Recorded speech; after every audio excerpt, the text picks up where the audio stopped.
Hi, I'm Steve Lemons, and today I'm going to read the book of Luke, chapter 23.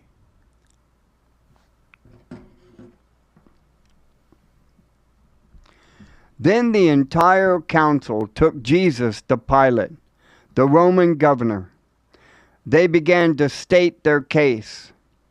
This man has been leading our people astray by telling them not to pay their taxes to the Roman government and by claiming he is the Messiah, a king. So Pilate asked him, "Are you the king of the Jews?" Jesus replied, "You have said it."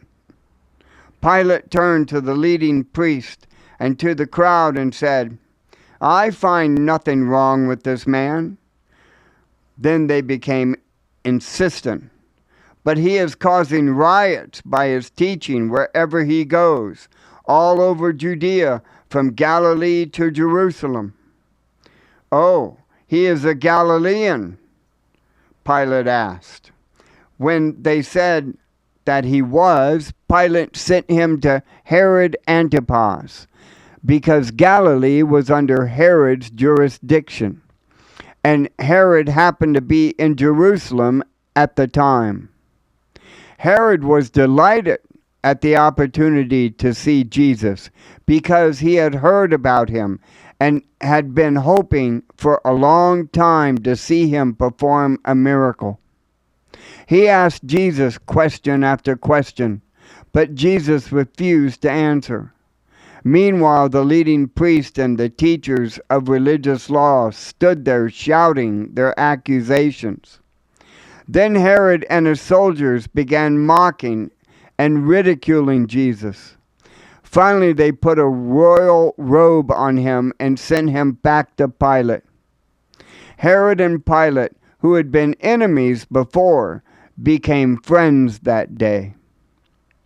Then Pilate called together the leading priests and other religious leaders along with the people, and he announced his verdict. "You brought me this man, accusing him of leading a revolt. I have examined him thoroughly on this point in your presence and find him innocent." Herod then came to the same conclusion and sent him back to us. "Nothing this man has done calls for the death penalty. So I will have him flogged, and then I will release him." Then a mighty roar rose from the crowd, and with one voice they shouted, "Kill him, and release Barabbas to us." Barabbas was in prison for taking part in an insurrection in Jerusalem against the government and for murder. Pilate argued with them because he wanted to release Jesus. But they kept shouting, "Crucify him! Crucify him!" For the third time he demanded, "Why? What crime has he committed? I have found no reason to sentence him to death. So I will have him flogged, and then I will release him." But the mob shouted louder and louder, demanding that Jesus be crucified, and their voices prevailed. So Pilate sentenced Jesus to die as they demanded. As they had requested, Jesus released Barabbas, the man in prison for insurrection and murder. But he turned Jesus over to them to do as they wished. As they led Jesus away, a man named Simon, who was from Cyrene, happened to be coming in from the countryside. The soldiers seized him and put the cross on him and made him carry it behind Jesus. A large crowd trailed behind, including many grief-stricken women.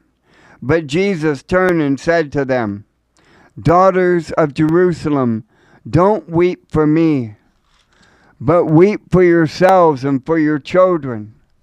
For the days are coming when they will say, Fortunate indeed are the women who are childless, and the wombs that have not borne a child, and the breasts have never nursed.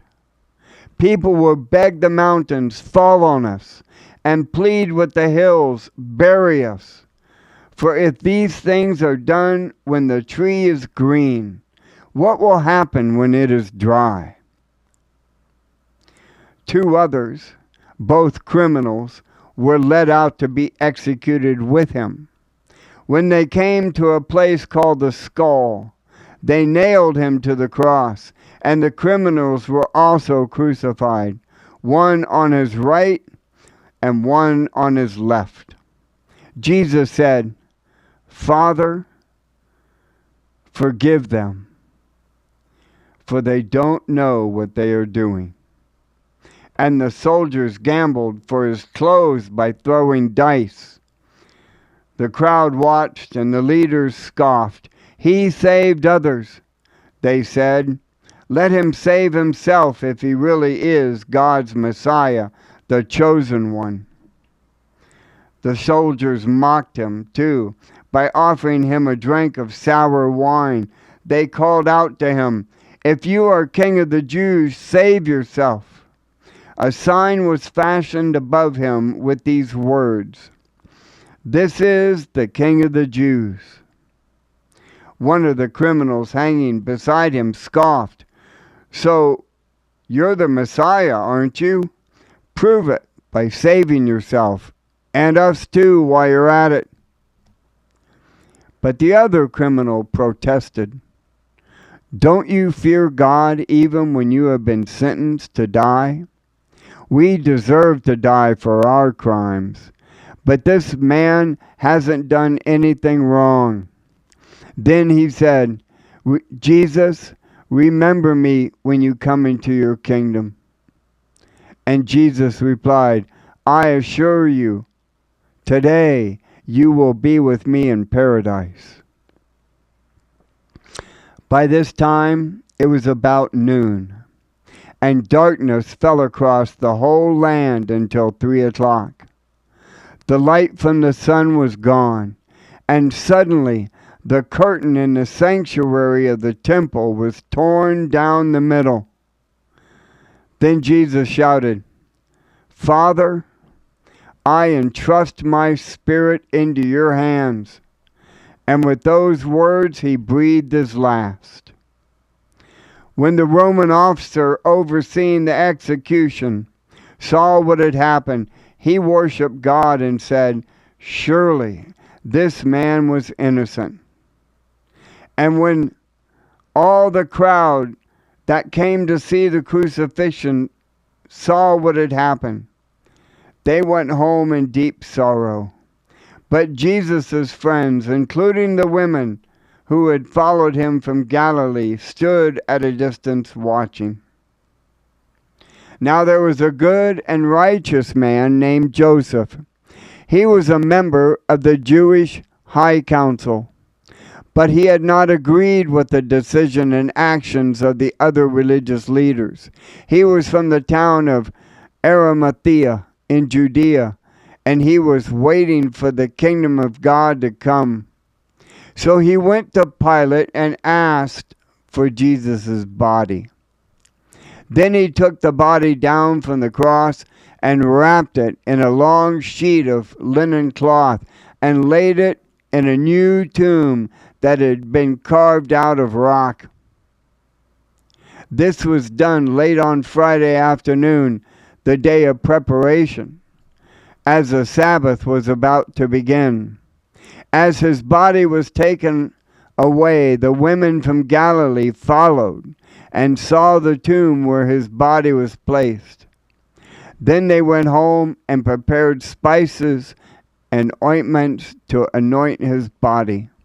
But by the time they were finished, the Sabbath had begun, so they rested as required by the law. Luke chapter 23.